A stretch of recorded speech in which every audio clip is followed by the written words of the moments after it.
ಓಂ ಶ್ರೀ ಗುರುಭ್ಯೋ ನಮಃ.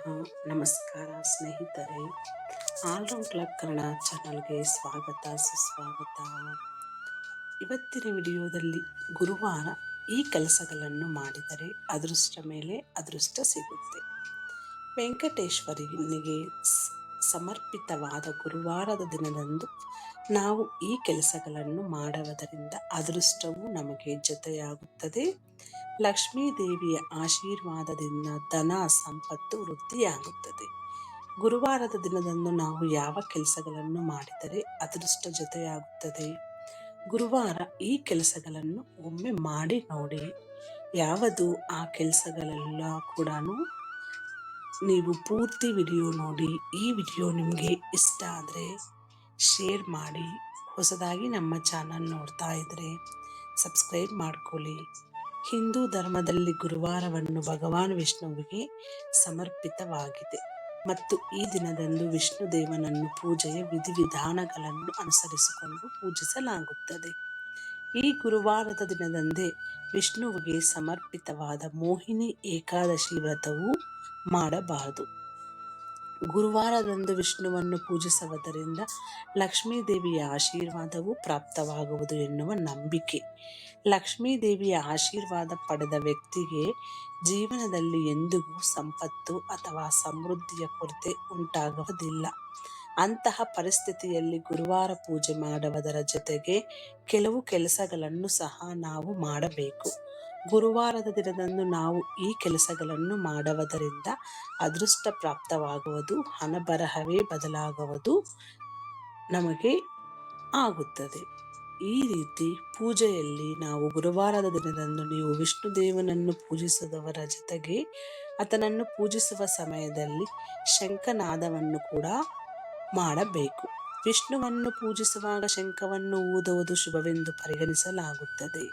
ಇದರಿಂದ ವಿಷ್ಣು ಶೀಘ್ರದಲ್ಲಿ ಸಂತುಷ್ಟನಾಗುತ್ತಾನೆ. ಅಲ್ಲದೆ ಶಂಖದ ಶಬ್ದವು ಸುತ್ತಲಿನ ನಕಾರಾತ್ಮಕತೆಯನ್ನು ತೆಗೆದುಹಾಕುತ್ತದೆ ಮತ್ತು ಸಕಾರಾತ್ಮಕತೆಯನ್ನು ಮನೆಯೊಳಗೆ ಪ್ರವೇಶಿಸುವಂತೆ ಮಾಡುತ್ತದೆ ಎನ್ನುವ ನಂಬಿಕೆ. ಬಾಳೆ ಗಿಡದ ಪೂಜೆ. ಮದುವೆಯಲ್ಲಿನ ಅಡೆತಡೆಗಳನ್ನು ತೆಗೆದುಹಾಕಲು ಗುರುವಾರದ ಪೂಜೆ ಮತ್ತು ಉಪವಾಸವು ಬಹಳ ಫಲಪ್ರದವೆಂದು ಪರಿಗಣಿಸಲಾಗುತ್ತದೆ. ಗುರುವಾರ ವಿಷ್ಣುವನನ್ನು ಪೂಜಿಸಿ ಉಪವಾಸ ಮಾಡುವುದಾಗಿ ಪ್ರತಿಜ್ಞೆಯನ್ನು ತೆಗೆದುಕೊಳ್ಳಬೇಕು. ಬಾಳೆ ಮರಕ್ಕೆ ಪೂಜೆ ಸಲ್ಲಿಸಬೇಕು ಮತ್ತು ನೀರು ಅರ್ಪಿಸಬೇಕು. ಇದು ಹೆಚ್ಚಿನ ಪ್ರಯೋಜನಗಳನ್ನು ನೀಡುತ್ತದೆ. ಇದಾದ ನಂತರ ದೇಸಿ ತುಪ್ಪದ ದೀಪವನ್ನು ಹಚ್ಚಬೇಕು. ವಿಷ್ಣು ಮತ್ತು ಗುರು ಬೃಹಸ್ಪತಿಯನ್ನು ಧ್ಯಾನಿಸಬೇಕು. ಇದರಿಂದ ಮದುವೆಯಲ್ಲಿ ಬರುವ ಅಡೆತಡೆಗಳು ನಿವಾರಣೆಯಾಗುತ್ತವೆ. ಕುಬೇರನ ಮಂತ್ರ. ಇದಲ್ಲದೆ ಗುರುವಾರ ನಿಮ್ಮ ಪರ್ಸ್ನಲ್ಲಿ ತಾಮ್ರದಿಂದ ಮಾಡಿದ ಕುಬೇರ ಯಂತ್ರವನ್ನು ಪೂಜೆ ಮಾಡಿ ಇಟ್ಟುಕೊಳ್ಳಬೇಕು. ಈ ಕುಬೇರ ಯಂತ್ರದೊಂದಿಗೆ ಕವಡೆ, ಕುಂಕುಮ ಮತ್ತು ಅರಿಶಿಣದ ಗಂಟು ಇಡುವುದು ಸಹ ಶುಭವೆಂದು ಪರಿಗಣಿಸಲಾಗುತ್ತದೆ. ಈ ಎಲ್ಲ ವಸ್ತುಗಳನ್ನು ಪರ್ಸ್ನಲ್ಲಿ ಇಡುವ ಮೊದಲು ಅವುಗಳನ್ನು ಸ್ವಲ್ಪ ಸಮಯದವರೆಗೆ ವಿಷ್ಣುವಿನ ಪಾದಗಳಲ್ಲಿ ಇಡಬೇಕು. ನಂತರ ಅದನ್ನು ನಿಮ್ಮ ಪರ್ಸ್ನಲ್ಲಿ ಇಟ್ಟುಕೊಳ್ಳಬೇಕು. ಬಾಳೆಹಣ್ಣು. ವಿಷ್ಣುವಿನ ಆಶೀರ್ವಾದವನ್ನು ಪಡೆದುಕೊಳ್ಳುವುದಕ್ಕಾಗಿ ಗುರುವಾರ ಉಪವಾಸ ವ್ರತವನ್ನು ಆಚರಿಸಬೇಕು ಮತ್ತು ಬಾಳೆ ಮರವನ್ನು ಪೂಜಿಸಬೇಕು. ಆದರೆ ಈ ದಿನದಂದು ಉಪವಾಸ ಮಾಡುವ ವ್ಯಕ್ತಿಯು ತಪ್ಪಾಗಿ ಬಾಳೆಹಣ್ಣನ್ನು ಸೇವಿಸಬಾರದು ಎಂಬುದನ್ನು ನೆನಪಿನಲ್ಲಿ ಇಟ್ಟುಕೊಳ್ಳಬೇಕು.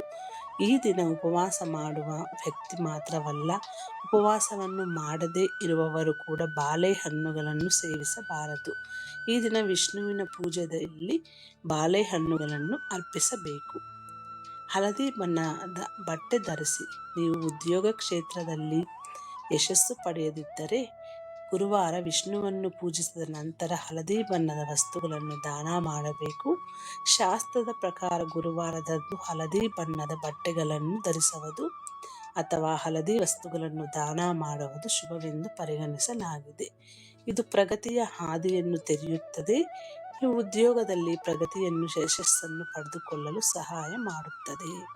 ಇದು ಸ್ನೇಹಿತರೆ ಇವತ್ತಿನ ವಿಡಿಯೋ. ಈ ವಿಡಿಯೋದಲ್ಲಿರುವ ಎಲ್ಲ ಅಂಶಗಳು ನಿಮ್ಮ ಸ್ವಂತ ವಿವೇಚನೆ ಬಳಸಿ ನಿರ್ಧಾರಗಳೆಲ್ಲ ತೆಗೆದುಕೊಳ್ಳಿ. ಈ ವಿಡಿಯೋ ನಿಮಗೆ ಇಷ್ಟ ಆದರೆ ಶೇರ್ ಮಾಡಿ. ಹೊಸದಾಗಿ ನಮ್ಮ ಚಾನಲ್ ನೋಡ್ತಾ ಇದ್ರಿ ಸಬ್ಸ್ಕ್ರೈಬ್ ಮಾಡ್ಕೊಳ್ಳಿ. ಮುಂದಿನ ವಿಡಿಯೋದಲ್ಲಿ ಸಿಗೋಣ. ಅಲ್ಲಿವರೆಗೂ